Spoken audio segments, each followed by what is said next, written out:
Hello children, we are coming to the laws of chemical combination again. Okay, we have discussed a few laws earlier: law of constant composition, law of conservation of mass, and law of multiple proportions. Okay, so now we come to law of chemical combination, a new law.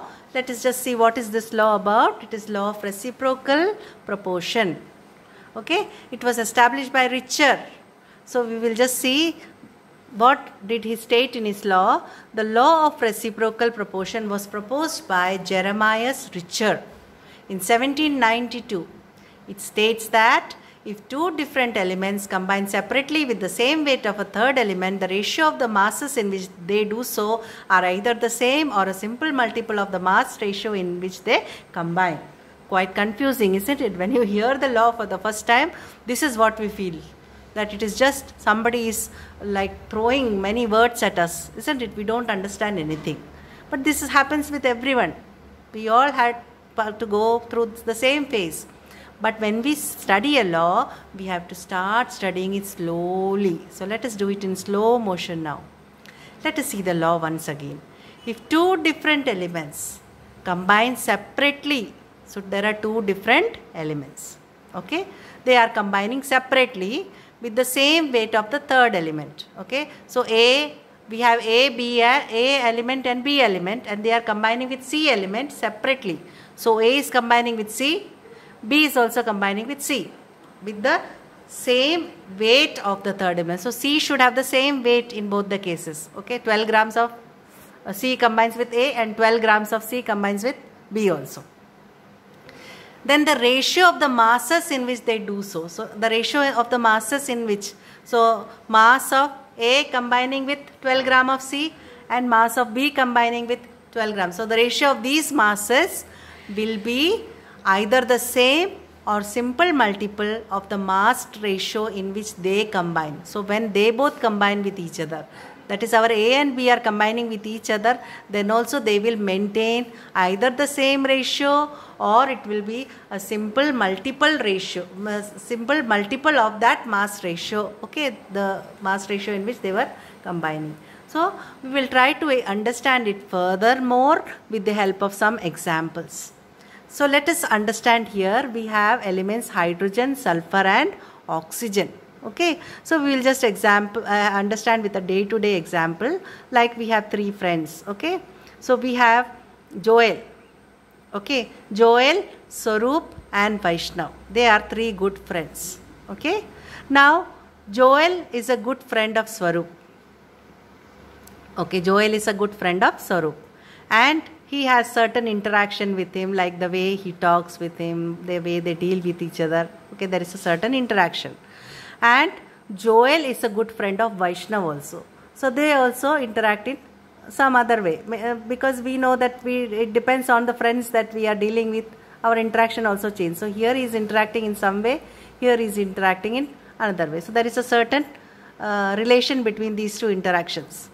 Now when Swaroop and Vaishnav will interact with each other, it will be either the same ratio between here and here, this ratio, or it will be a multiple of this ratio, okay, in which they will interact with each other. So that it will all be in a simple multiple. Okay, so that is a simple example. It's very vague, but just to understand that there are three people here involved. Okay, now let us come to our example.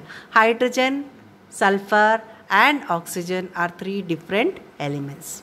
Hydrogen combines with sulfur. That means sulfur is combining with a fixed mass of hydrogen, and oxygen is also combining with a fixed mass of hydrogen. And then sulfur and oxygen, they are combining with each other also. So let us understand. In H2S, 2 parts hydrogen combines with 32 parts of sulfur.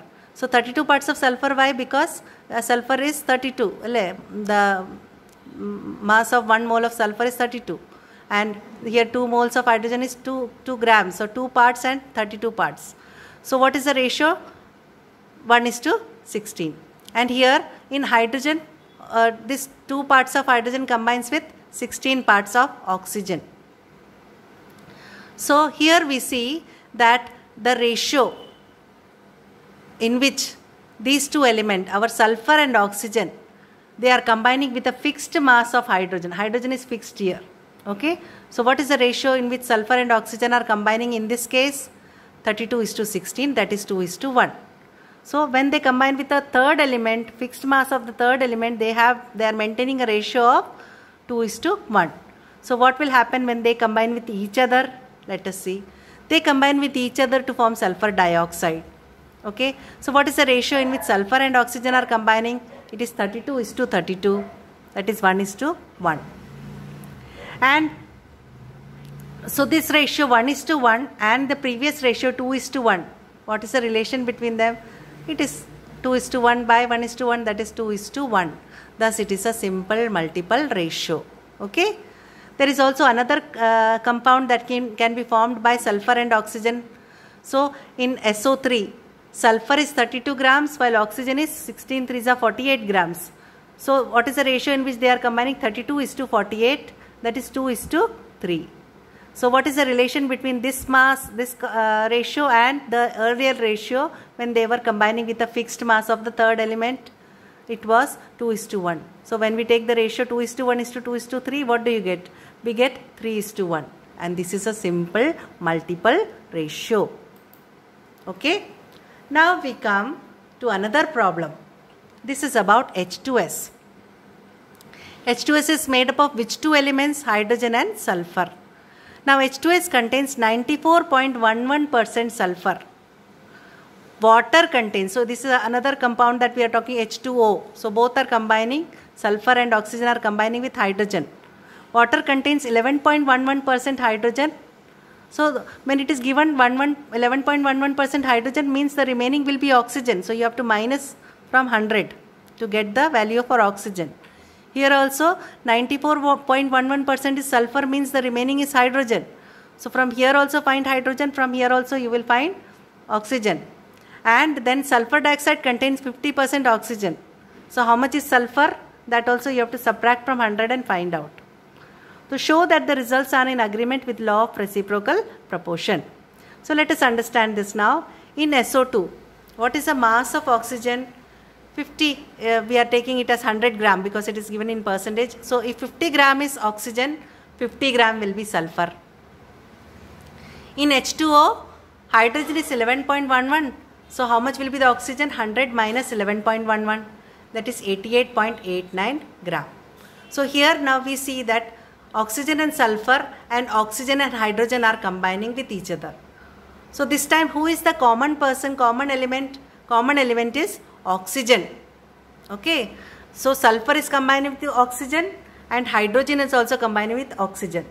So here when we take the common person, we have to fix the mass of that common person. Like in the last example, we had hydrogen was 2 parts, that was fixed. So here also we have to fix oxygen. So let us say we will find out 1 gram will combine with how much. So we will say 50 gram oxygen combines with 50 gram sulfur.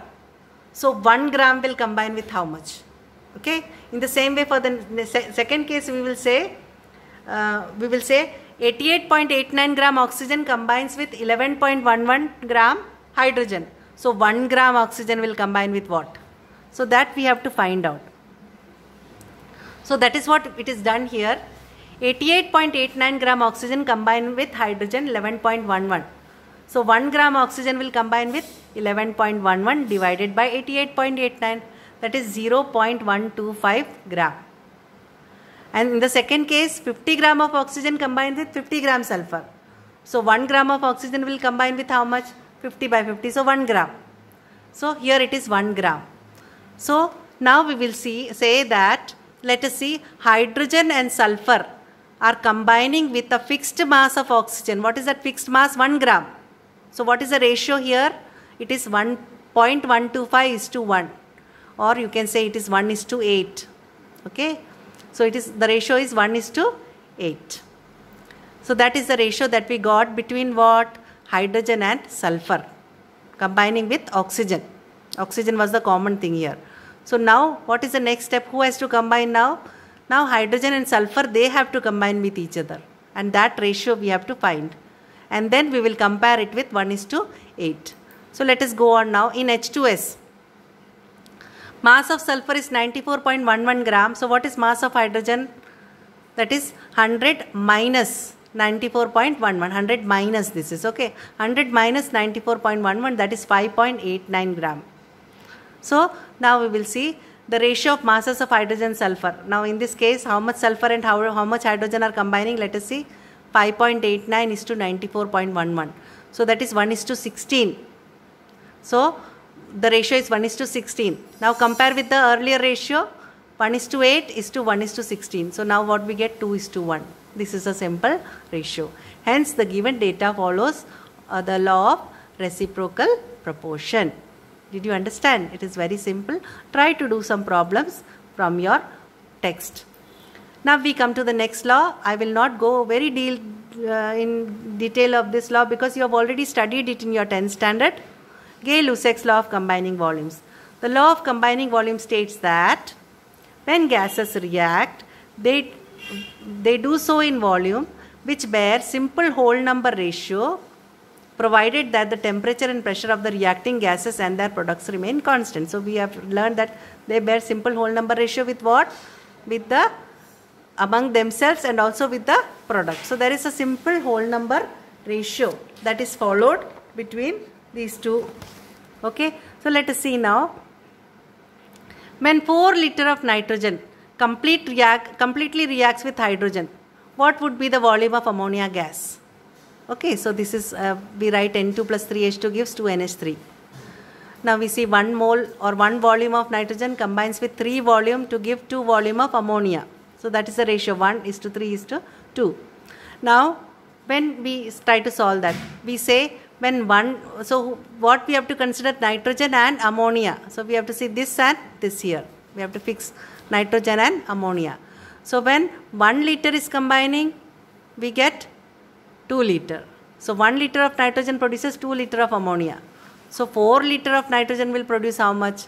4 into 2, that is 8 liter of ammonia. Very simple problem. You have done so many in your 10th standard. Now we go on to another problem.